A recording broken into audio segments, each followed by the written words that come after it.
What's up, guys, and welcome to another episode of the More Ideas Combat Pubcast. It's Sunday. It's now 1:23 a.m.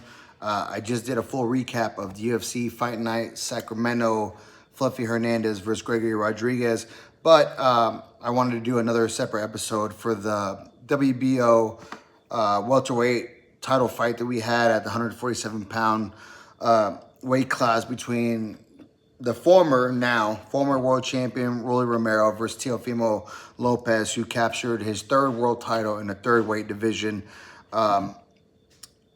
This fight was crazy. It had up and down moments, crazy scorecards, crazy commentating, crazy corner work. I mean, it was everything that boxing always turns out to be, and it's not the.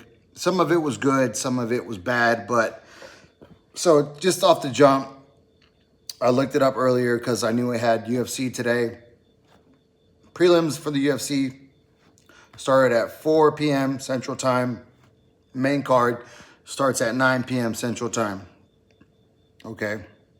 So 4 p.m. comes along. I turn on Paramount Plus. Boom. There goes the prelims. They go on.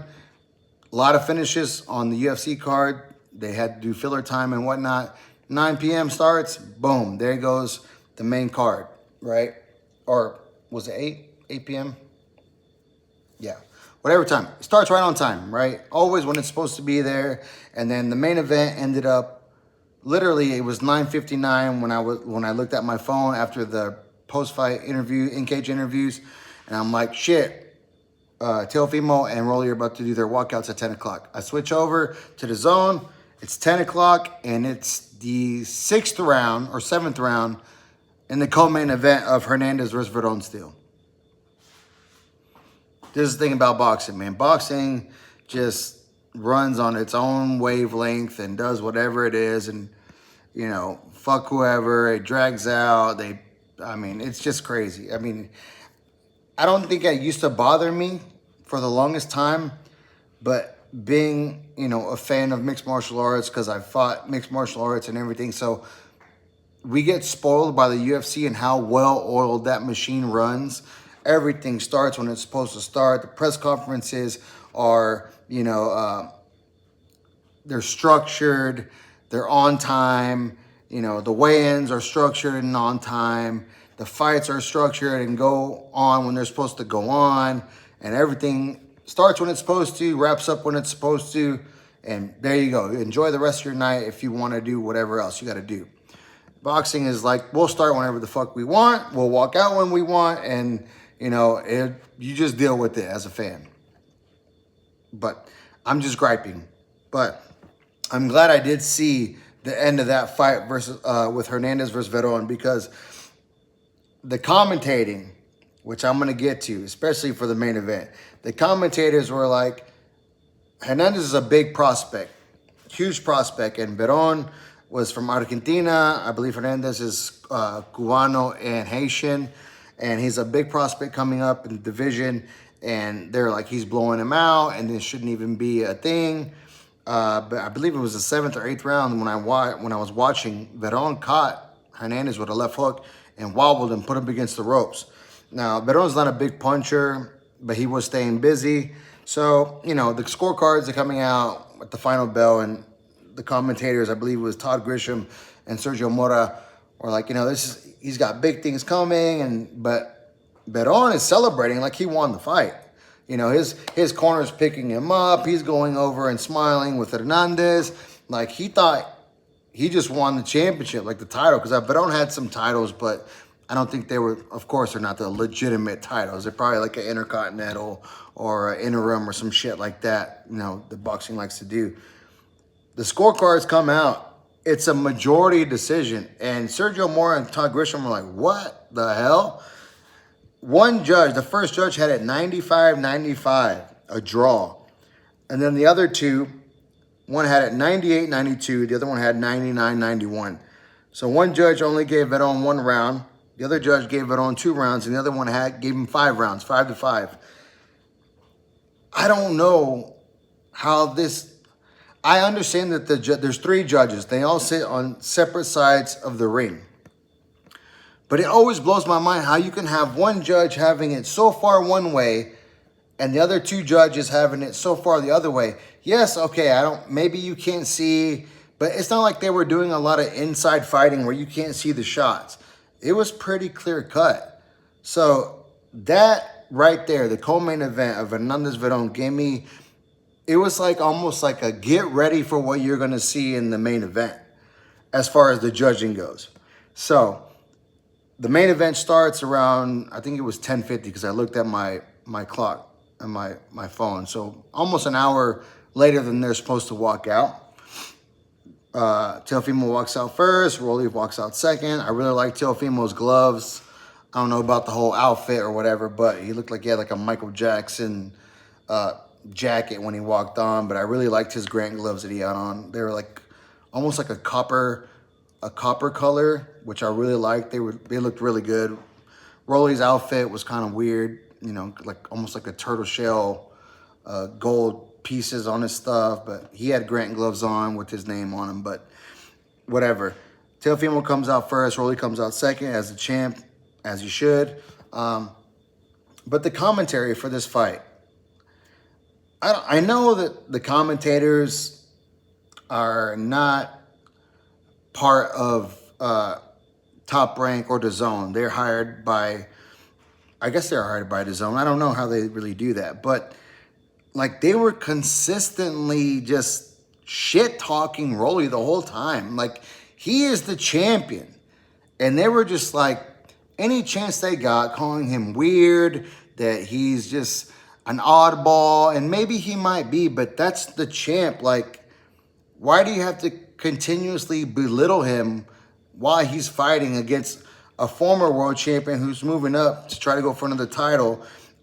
It just felt like there was a lot of bias there for Teofimo, which as a commentator, you're supposed to call it down the middle, right? I know because I am a commentator. I do commentating work for regional fights. So even if I know a guy, I'm not going to openly belittle the other guy, right? So it just felt really off to me, kind of unprofessional, that they were just like insinuating that he's just not paying attention to his corner. I mean, yeah, there was certain points in that fight where he wasn't making eye contact with his trainer, and they're like, maybe he's just in his own world and he doesn't really care, or he's just going to do whatever Rolly wants because it's Rolly's world. And I'm like, dude, how can you go as far as say that, you know, when you're seeing him, you're watching him trying his best, you know, he's going out there, he's fighting trying to defend his title. But I thought the commentating was shit, honestly. I mean, I've never been a big fan of Sergio Mora. Sometimes he'll have a good call, but more times than not, I can turn the volume down and be happy watching the fights.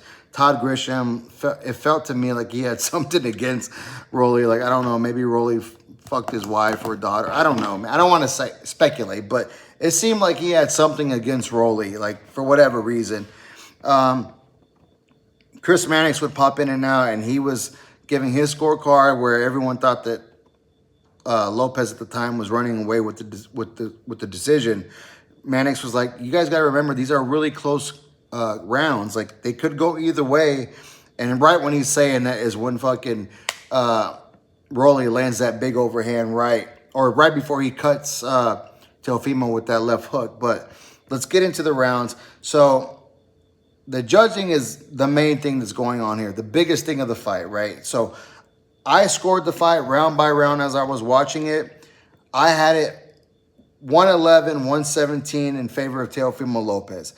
I gave Rolly Romero the fourth round. I thought he landed big shots, more shots that did damage, not even like hurt, but the bigger shots in the fourth. And then the fifth round, of course, he catches Teofimo with the check left hook that cuts him open, has him leaking, and then the overhand right that almost drops Teofimo, and then he jumps on him, lands some more shots, but can't get him out of there. Okay, so I gave the fourth and fifth to Rolly. Teofimo came back in the sixth. I gave Teofimo the sixth. And in the seventh round, it was close. Teo was doing more work, but at the very end of that round, Rolly lands a big left hook that wobbles Teofimo Lopez right at the end of the round, almost at the bell. And so for that reason, I gave Rolly that round. I only gave Rolly 3 rounds this entire fight. Now, going back at the official scorecards, one judge that had it 114 gave Rolly 1 through 5 and round 11. Second judge scored at 113, gave Rolly 1, 3, 4, 5, and 9. So 1, 3, 4, 5, and 9. And then the last judge had it 112, and he gave Rolly 1, 4, 5, and 7. So I gave Rolly 4, 5, and 7. All three judges gave Rolly the first round, which, I don't know, maybe they were seeing something I didn't. I thought Teofimo did a good job of just boxing, keeping distance. Both guys weren't really doing much in that first round. Like, I don't remember Rolly doing much of anything in that first round. He was just pretty much covered up in kind of his, like, sideways Philly shell.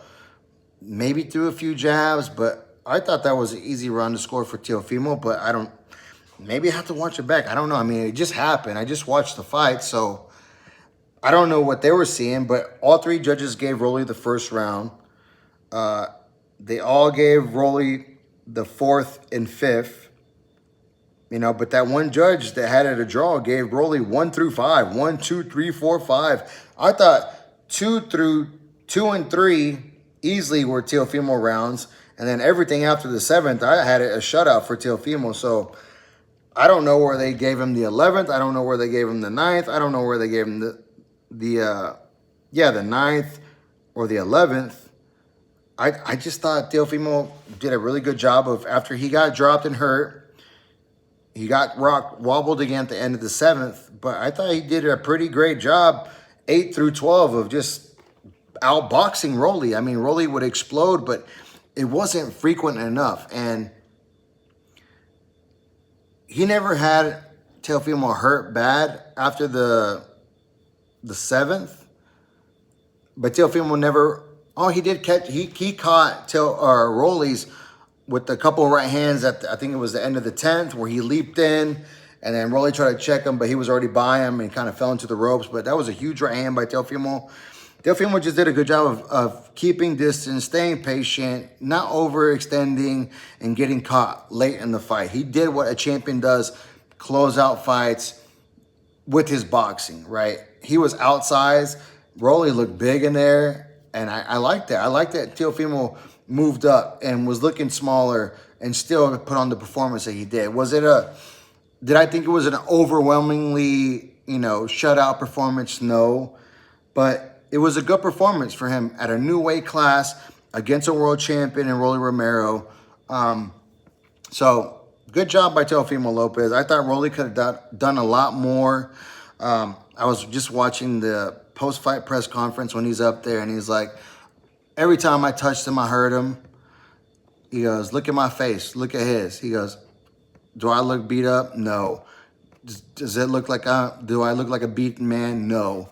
Which I agree with, but the judging that is in boxing, it's round by round. If they were to do like an overall judging criteria somehow, then yeah, you'd be like, if you saw Teofimo and Rolly standing next to each other after the fight, and just based on what they look like, you'd be like, oh, Rolly won this fight easily. Teofimo was cut, he was swollen, he got hit with some big shots by Rolly, who can hit hard. He's got punching power at 47. But that's not the criteria and how we score boxing. We score each round individually, and at the end of the 12, you add up the scorecards. So I understand how Rolly could be frustrated, but that's how boxing is. Now, the judging, he thought he won the fight. So I can see why he thought it was maybe 114, and he could be upset with the other judges' scorecards. But I was leaning more with the other two, 116, 112, 115, 113. I didn't even have it that close. Like I mentioned, I had it 117, 111 for Teo. I didn't give Rolly the first round. I only gave him the 4th, 5th, and the 7th. So it was what it was. Was it a crazy, exciting fight? No. Did it have crazy, exciting moments? Yes. That 5th round, I was like, Rolly's about to shock everyone and put Teofimo out. Because Teofimo got hit hard. Shout out to him, though. He didn't go down. His knees buckled. He almost went down, and he was leaking bad. He was cut bad from that check left hook, rocked with that overhand right. But, you know, he composed himself. And this is one thing I will say. After that happened, Teofimo Sr., who I cannot stand, actually was like, we needed that. We needed that. You need to, you know, get in gear. Get in gear. Now, would I say you needed to get cut like that and rocked to my fighter? No, but I'd be like, yo, let's check in now. You know, if you were dilly-dallying, now you got to lock in. And he did lock in after that 5th round. To me, he won, you know, the last 6 out of 7 rounds after that 5th round. So, great performance by Teofimo. You know what? Not great. It was good enough to beat Rolly performance. That's what it was. After that, do I think he can beat Ryan? I don't think so. I think Conor Ben would give him a tough-ass fight. Yeah, it's going to be tough. It's going to be tough at 47 for Teo. But he will get better. I don't know who they're going to give him next. But Rolly said he wants a rematch. I don't know if that's going to happen. If it does, I'd lean Teofimo again. I did pick Teofimo for this fight. But it was just an odd fight because Rolly wasn't responding the way we thought he should have responded after he had him hurt. He didn't show any type of urgency to step on the gas and get Teofimo out of there. Teofimo didn't show any urgency either because maybe he knew, maybe he felt he was up. But, you know, one of his trainers was telling him, yo, we need to win these last 2 rounds going into the 11th when I had him clearly up by like 4 or 5 rounds, 6 rounds going into the 11th. So, and then Teofimo Sr., like in the 7th or 8th, he's already starting with his bullshit. You got to hit him, bro. You got to hit him, bro. You need to make him respect you, bro. And I'm just like, oh, my God, here we fucking go again with this guy. And they get the win. Fucking Senior's taking credit for it. And I'm just like, oh, my God, we're never going to hear the end of this. He's going to take all the credit for his son coming back and winning a third world title or a third title or another title in the 3rd division. But that's boxing. That is boxing, guys. And this is not the first time. It's not going to be the last time we have crazy controversial decisions like this. And that's just the way boxing goes, man. And if you're new to boxing, get used to it. If you've been around boxing for the longest time or as many years as I have and more, this is just another day in the office for the crazy judging that we see, you know, every so often where you're just like, what the fuck were they watching, you know, these judges. So, and then one last thing, I heard this, and this goes back to the commentating, and this was like, I don't know if it was blatantly meant to be disrespectful by Sergio Mora, but he said something along the lines where they were talking about Teo and Rolly. He goes, Rolly is not a champion. He's just a title holder because he never beat a champion. He just holds the title, where Teofimo is a champion because he's beat world champions. Yes, right? Because Teofimo beat Ryan Garcia for a vacant title. So Ryan was not a champion. So he beat Ryan to become the champion at the division when it was vacant, which I agree with.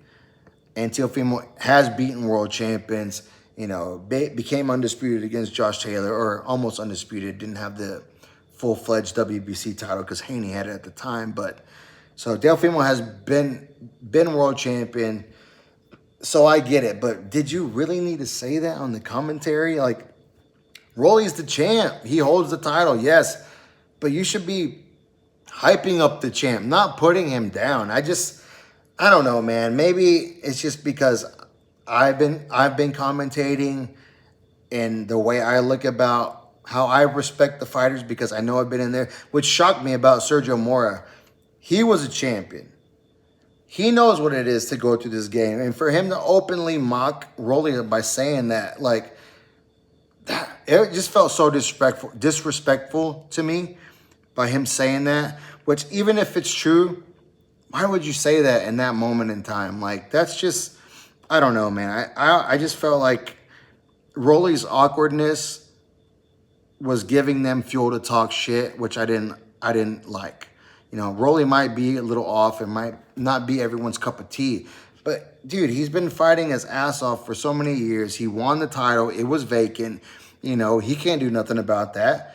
And he's the world champion, you know. So I just thought it was openly disrespectful by the entire commentating team against Rolly tonight. But shout out Teofimo Lopez, wins third division title. And Rolly, he fought about as good as he could, or he thought he won.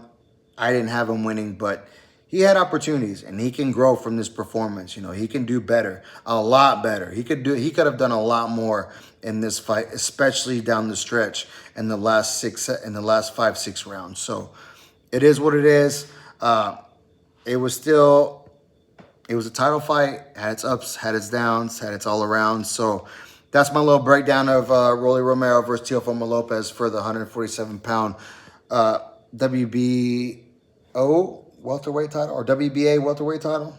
I think it's WBO. So that's all I got from me. That's all I got tonight, guys. So hit the like, hit the subscribe, hit the bell so you get notifications. Watch fights, drink pints. See you on the next one. Peace.